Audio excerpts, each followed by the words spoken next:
अच्छा, बड़े शहरों में यह है, बड़े शहरों में यह है कि पड़ोस के यहां क्या हो रहा है, पड़ोस के यहां कौन आ रहा है कौन जा रहा है, किसी को कोई लेना देना नहीं। कई बार पड़ोसी को मालूम ही नहीं रहता कि बगल में कौन रहता है। लेकिन छोटे शहरों में यह बड़ा प्रॉब्लम है, किसके घर में कौन आया, कितने दिन रुका, किसकी शादी कहां हुई, किसकी टूट गई, किसके लड़के के क्या हालचाल है, लड़की कहां पढ़ती है, दूसरे के ताक झांक। अब एक शादी हुई छोटे शहर में, तो हस्बैंड वाइफ बहुत खुश हैं, बच्चा नहीं हुआ, 3 साल हो गए, बच्चा नहीं हुआ, मगर वो लोग संतुष्ट हैं। पड़ोसियों को टेंशन, पड़ोसन चाची आ गई,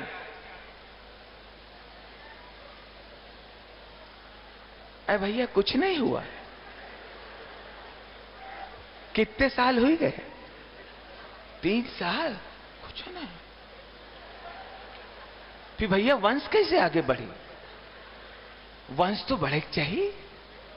दूसरी आ गई, 3 साल शादी खो गए, कोई अब खुशखबरी नहीं, सदिये की है तो वंश तो बढ़ावे का चाहिए। हैरानी तो तब वो जो जनगणना वाले आए, वो भी समझा के गए, उनका क्या लेना देना, वो भी समझा गए, नहीं नहीं देखिए अब घर में खुशियां तो होती हैं, वंश तो वंश तो बढ़ना चाहिए। अरे हम लोग खुश हैं भैया, आप इधर आइए, इधर माता जी इधर आइए, आप कहां से आई हो, कहां रहती हो, बगल।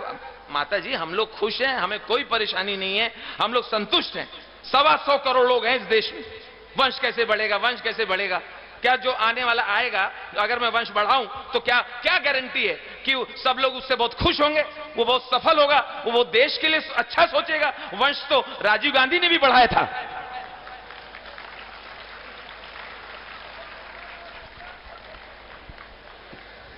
बहुत धन्यवाद। मोदी जी की लोकप्रियता इतनी है, पिछले दिनों मैंने उनकी एक रैली अटेंड की दिल्ली में, द्वारका में, 1 लाख आदमी मोदी मोदी मोदी मोदी, इसी भीड़ में 3 साल का बच्चा मोदी मोदी मोदी। मैंने उसकी मां से कहा, देखिए भाभी जी क्या लोकप्रियता है, 3 साल का बच्चा मोदी मोदी। बोले भैया चुप रहो, जबरदस्ती बात मत करो, चिढ़ाओ मत, ध्यान से सुनो, वो कह रहा गोदी, तुम्हें लेना पड़े तो पता चले 27 किलो का है, इसके साथ जो पैदा हुए तो सब लंबे हो गए, ये खा खा के गमला हुआ जा रहा। बाद में पता चला बच्चा मोदी कह रहा था, वो महिला कांग्रेस की थी।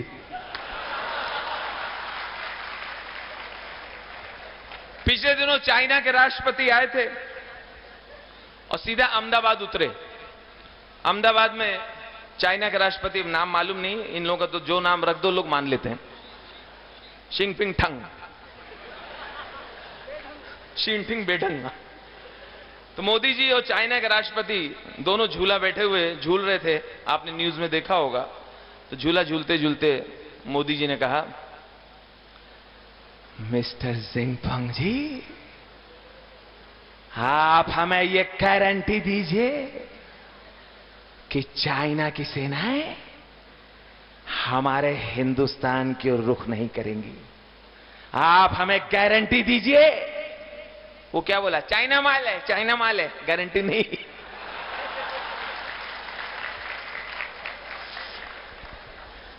अभी एक सच्चा किस्सा है, आपने भी न्यूज में देखा होगा, समाचार में, बिहार चुनाव के दौरान लालू जी के ऊपर पंखा गिर गया था, पंखा गिर गया था। तो उस पे मैंने, और हैरानी मुझे तब हुई जब पंखा गिरने का उन्होंने जिम्मेदार बीजेपी को ठहराया था, तब मुझे विषय मिला कि इस पे कुछ बनाना चाहिए। लालू जी को पंखा गिरा तो लालू जी बोले, ये जो पंखा गिरा है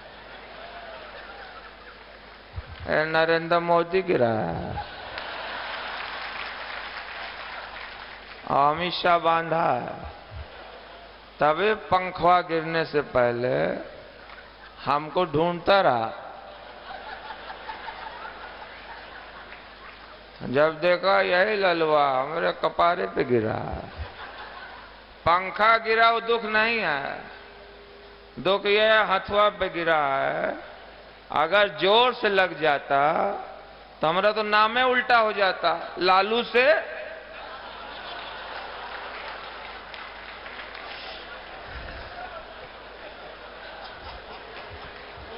पिछले दिनों रेल बजट आया, तो एक डिबेट हो रही थी रेल के ऊपर। सुरेश प्रभु जी भी बैठे हुए थे, मुझे भी माइक मिला। सब लोग अपनी अपनी बात रख रहे थे रेलवे को लेके। वो कुछ सुझाव मांग रहे थे, कुछ शिकायत मांग रहे थे रेलवे से संबंधित। मेरे पास जब माइक आया, जो सच्चा किस्सा है, जो मैंने उनसे कहा था, वही आपको बता रहा हूं। हमने रेल मंत्री जी, वैसे तो भारतीय रेलवे बहुत अच्छी है, बहुत अच्छी है, आप जब से आए बेहतर हो गई है, लेकिन भारतीय रेल में जो कंपार्टमेंट है, उसमें जो टॉयलेट है, वहां डब्बा रखा है, मग रखा हुआ है, मग रखा है, ठीक है, लेकिन सर वो मग जो है जंजीर से बंधा है, वो भी ठीक है कि भाई चोरी ना हो जाए इसलिए बंधा है, लेकिन सर परेशानी है कि वो जंजीर बहुत छोटी है, तो पानी जहां पहुंचना चाहिए वो पहुंच नहीं पा रहा है। तो आपसे निवेदन है, आप भले 2 रुपए बढ़ा लो, मगर जंजीर भी बढ़ा लो। तो उनका जवाब आया, बोले मग जंजीर से बंधा हुआ है, आप तो नहीं बंधे हुए, आप खिसक जाइए। बहुत धन्यवाद। अभी जब भी कहीं चुनाव आते हैं, चाहे उत्तर प्रदेश हो, बंगाल हो, कोई प्रदेश हो, चुनाव आते हैं, राजनीतिक सरगर्मियां तेज हो जाती हैं। वोट की खातिर तरह तरह की झूठे वादे होते हैं, नौटंकी होती है। पिछले उत्तर प्रदेश के चुनाव में मैंने देखा था कि बड़े बड़े नेता सिर्फ वोट के खातिर किसी गरीब महिला के घर पे, किसी दलित के घर पे रात गुजारते थे, ताकि गरीबों में, दलितों में अच्छा संदेश जाए। तो ऐसे ही रात को 2 बजे एक गरीब दलित महिला के घर पे दस्तक हुई। बुढ़ी निकली, अरे कौन है, अरे रुको, आ रही हूं। नमस्ते अम्मा। अम्मा देखो बहन जी आई हैं। ये तुम्हारी बहन होंगी? हमारी बहन को मरे 10-12 साल हो गए। नहीं अम्मा, ये मायावती जी हैं, ये आज रात तुम्हारे झोपड़े में गुजारेंगी। भैया हम सुला लेते, मगर गरीब का घर है, हमारे चारपाई एक ही है, और राहुल गांधी पहले से लेटे हैं। उसको बोला, आप बहन जी को मना कर रही हो? माता जी बहन जी को मना कर रही हो? ये चीफ मिनिस्टर हो सकती है, इनको मना कर। चटाई ले आओ, आंगन में सो जाएंगे, चटाई ले आओ। चटाई भी तो एक है, अडवाणी लेटे हैं। बाद में किसी ने मायावती जी से कहा कि सब जगह तो लेटे हैं, इनकी छत खाली होगी, छत पकड़ लो, छत पे कोई नहीं होगा। तो मायावती जी सीढ़ी चढ़ती हैं, तभी छत से बहुत ही टिपिकल एक आवाज आती है, आप समझ जाएंगे तो ताली बजा के बताइएगा। जैसे मायावती सीढ़ी चढ़ती हैं, छत से आवाज आती है, उत्ता पय समाजवादी पाए पका पय हो।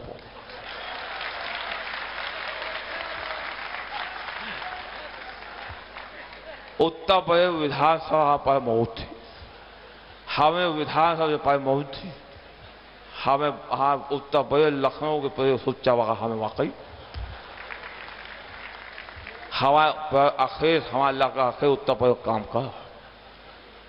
उत्तर प्रदेश की सुच्चा करते उत्तर प्रदेश जितनी जनसंख्या हमारे बहुत कम कोई। अब हमारे बगल में यहाँ पर हमारा भाई सिपा देता, इधर हमारा दूसरा भाई प्रोफेसर राम गोपाल वो रहते, उनके बगल हमारा लड़का अखेर उत्तर प्रदेश मुख्यमंत्री वो रहता, उनके बगल हमारे बहू रहती। हमने चुनाव से पहले सारी जगह छेंक ली, इस बार किसी बहन और बुआ की आवश्यकता नहीं।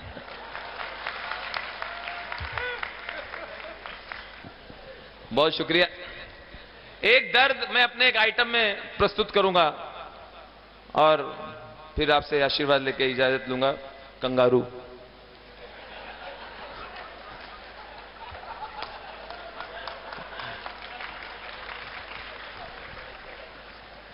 अपने यहां पे लोक कलाएं समाप्त हो रही हैं। वो तो बाबा जी जैसे संत, सच्चे संत, बड़े महाराज जी, उधर हमारे बड़े महाराज जी विराजमान हैं, जो लोक कलाकारों को पूरा मौका देते हैं। वरना एक विधा जो समाप्त हो रही है टेलीविजन की वजह से, रामलीला। रामलीला मुझे याद, मैं कानपुर में अपनी तरफ रामलीला देखने जाता था अपनी माता जी के साथ। ठंड के समय हम लोग शौला लोड़ के बोरा लेके जाते थे, आगे बोरा जल्दी से बिछा देते थे ताकि आगे बैठने को मिले। मूंगफली लेके बैठते थे और पूरी रामलीला देखते थे। वो रामलीला अब लोग जाते नहीं देखने, क्योंकि उनके पास स्पॉन्सर नहीं है। इतनी कठिनाइयों में रामलीला होती है कि अगर चलती रामलीला में अगर दूर से किसी ने अगर 5 रुपया भी दिखा दिया तो रामलीला रोक दी जाती है। रोक के उस आदमी का पहले सम्मान होता है, तब तक कलाकार ऐसे खड़े रहते हैं, उसका सम्मान हो जाता है, फिर रामलीला आगे बढ़ती है। तो ज्यादा ध्यान आयोजकों का होता है कि कहां कहां से पैसे आ रहे हैं, क्योंकि कलाकारों को देना भी है पैसे। तो देखिए, जरा सी रामलीला चलेगी और व्यवधानों से भरी हुई रामलीला। इसमें हास्य तो है लेकिन दर्द भी है मेरा। सीता मैया का हरण हो गया है, राम लक्ष्मण विलाप कर रहे हैं। इसी बीच देखिए क्या होता है। भगवान राम, हे खग मृग हे मधुकर श्रेणी,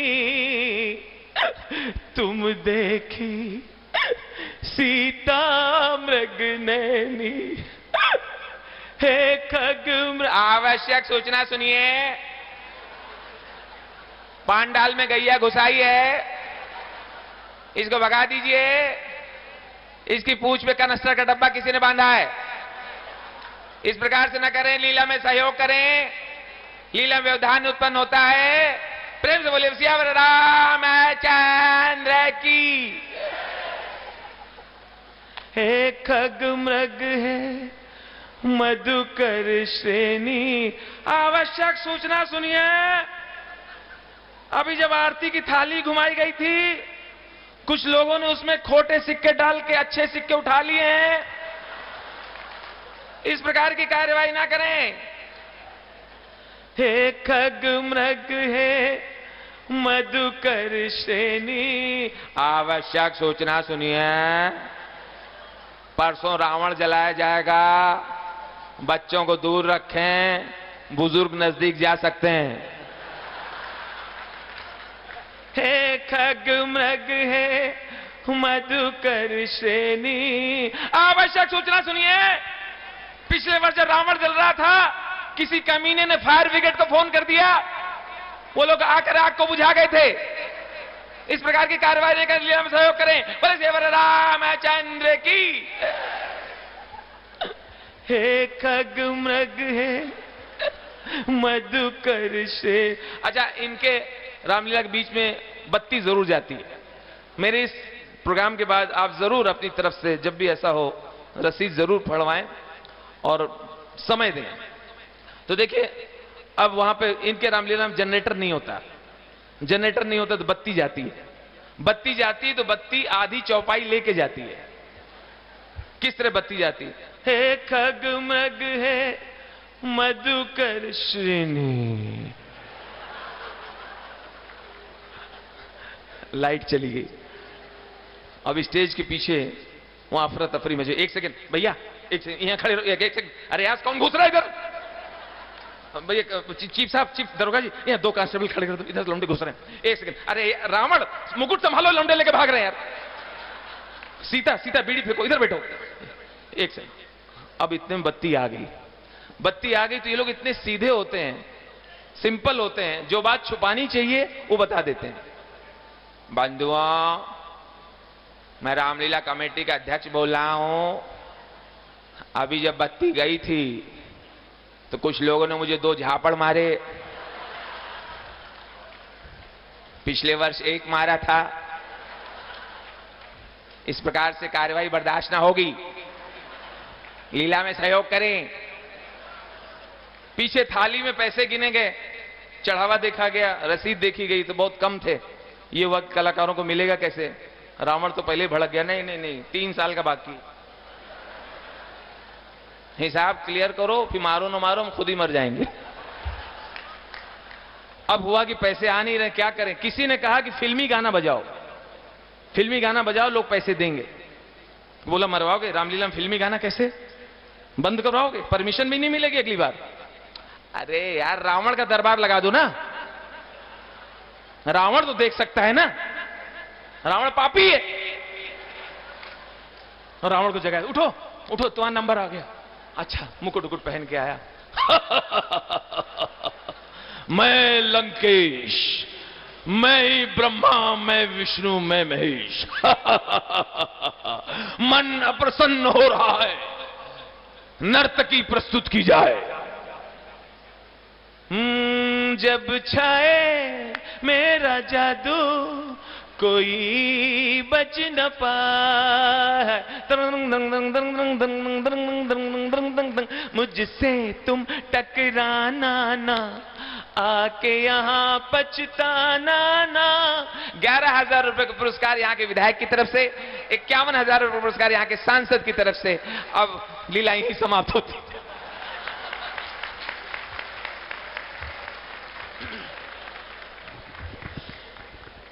इतना हास्य अपने आसपास बिखरा पड़ा हुआ है कि हास्य ढूंढने की आवश्यकता नहीं। आपका कुछ जिस दिन हंसने का दिल करे, आप सिर्फ गाड़ियां पढ़िए, गाड़ियों के पीछे जो लिखा रहता है। एक टेम्पो के पीछे लिखा था सावन को आने दो, पीछे से दूसरे टेम्पो ने मारा उसको थप्पड़, उसके पीछे लिखा था आया सावन झूम के। पहले एक बाइक आती थी, आपको याद होगा, अब समाप्ति पे है बुलेट, बुलेट जावा, ये मोटरसाइकिल थी, बड़ी हैवी होती थी, इतनी हैवी होती, कभी कभी दरोगा वगैरह को मिल जाती थी, पुलिस ऑफिसर को। और दुबला पतला दरोगा बाइक पे बैठ गया, उसके कंधे हिलते थे, भड़ भड़ भड़ भड़ भड़ भड़ भड़। लेकिन बुलेट की खास बात यह थी, बुलेट कभी चोरी नहीं होती थी, क्योंकि छोटा मोटा चोर स्टैंड से उतार ही नहीं पाता था, और किसी ने अगर उतार लिया तो बुलेट ही उसके गले पड़ जाती थी। हाँ ले चल, ले चल, हाँ ले चल। चोर कहता था रहने दो, गलती से उतार। अच्छा, अपने देश में गाड़ियां रोज नई नई लॉन्च हो रही हैं, नई नई गाड़ियां रोज। सड़कें वही हैं, हाईवेज एक्सप्रेसवेज अच्छे बन गए, लेकिन अंदर सड़कों का हाल वही है, छोटा खड्डा छोटा खड्डा छोटा खड्डा बड़ा खड्डा, खड्डा खड्डा खड्डा खड्डा खड्डा। कुछ खड्डे तो मुंह खोल के इंतजार करते हैं, आओ आओ एक पहिया तो दो। अच्छा, इतनी गाड़ियां कम थी कि नैनो का आना इतना जरूरी था, नैनो भी आ गई। आप ऊपर किसी बिल्डिंग से नैनो को देखिए, ऐसा लगता है मुर्गी के बच्चे जा रहे हैं, इतनी हल्की है नैनो। हाईवे में उसको किनारे चलाते हैं, उस चलाने वाला भी शर्मिंदा रहता ही। किसी ने कहा देखो कैसे किनारे चला रहा है, समझदार है। मैंने कहा समझदार नहीं, उसको मालूम है अगर मैं बीच में आया तो मेरा क्या हाल होगा। लेकिन इतनी हल्की होती है, अगर बगल से तेज अगर ट्रक निकले, नैनो का हाल क्या होता है। नैनो जा रही, ट्रक निकला, तो नैनो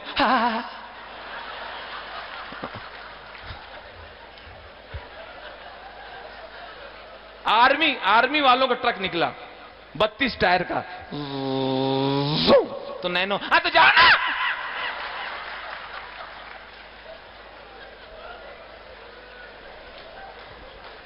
ये कार्यक्रम होते रहते हैं, चलते रहते हैं, और यहां पे विराम इसलिए लूंगा क्योंकि कार्यक्रम बहुत देर से चल रहा है और आप लोग बहुत समय से बैठे हैं।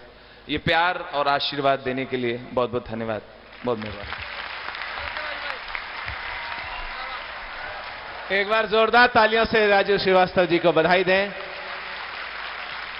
उनकी श्रद्धा महाराष्ट्र के प्रति उनको यहां लेकर आई, उनकी आस्था और महाराष्ट्र का स्नेह प्रेम निश्चित रूप से आपने अनुभव किया।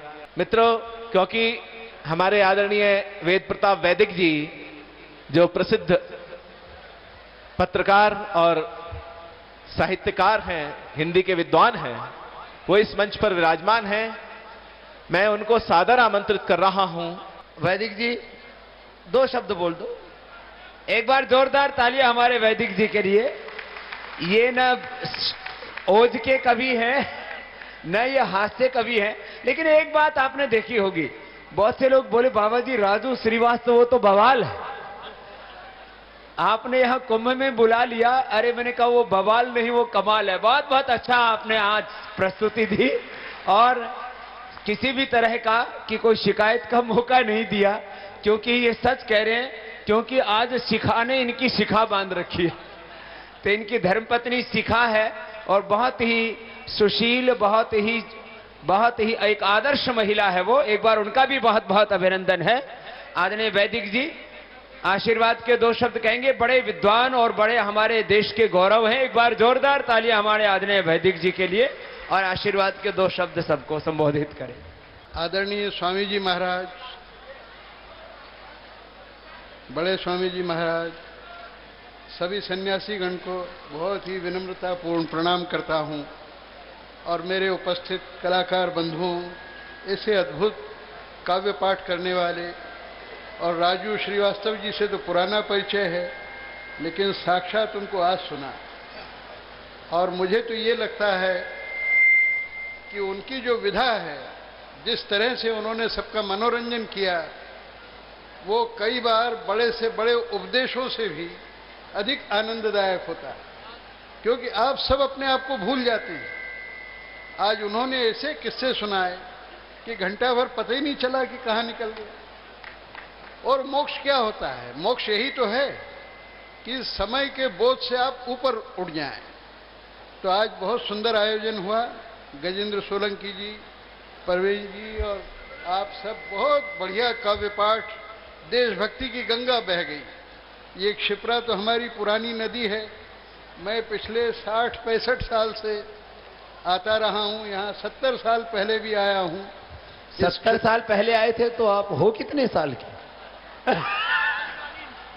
जब मैं पैदा हुआ तो मेरी माँ ने कहा मेरी उम्र तब 50 साल थी।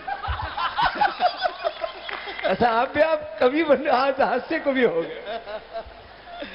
तो पिछले 60-70 साल से इस क्षिप्रा नदी में मैं स्नान करता रहा हूं और कुंभ में मैं आता रहा हूं। लेकिन ये स्वामी रामदेव जी महाराज को श्रेय है कि पहली बार मेरी स्मृति में 5-6 कुंभ में मैं रहा हूं यहाँ, पहली बार इतना सुंदर साहित्यिक आयोजन हुआ है जिसमें लोगों का मनोरंजन हुआ है। ये स्वामी जी की बड़ी खूबी है कि ये कला को, पांडित्य को, विद्वत्ता को, सन्यास को, धर्म को जनता के दैनंदिन जीवन से जोड़ते हैं। ये पूज्य गुरुशरणानंद जी महाराज जी का आशीर्वाद और उनका अनुग्रह। पूज्य महाराज जी की बड़ी कृपा है। आपकी बहुत प्रशंसा मैं सुनता हूं और मुझे बहुत आनंद होता है। आज आपके दर्शन करके भी मैं कृतार्थ हुआ। मैं ज्यादा समय नहीं लूंगा। आप सब बंधुओं को बहुत आनंद की बधाइयां और मेरी बहुत शुभकामनाएं। तो हमारे सारे कवियों का, भाई गजेंद्र और मनवीर मधुर जी को तो आपने कई बार पहले सुना। आज हमारे बीच में कुमार मनोज, चरण जी चरण और भाई राधाकांत पांडे, हमारे 3 नए कवि भी आए। एक बार उनका फिर से सबकी ओर से घनघोर तालियों के द्वारा, जोरदार तालियों के द्वारा स्वागत। बोले भारत माता की, भारत माता की, योगेश्वर भगवान श्री कृष्ण चंद्र की, मर्यादा पुरुषोत्तम श्री रामचंद्र की। हर हर महा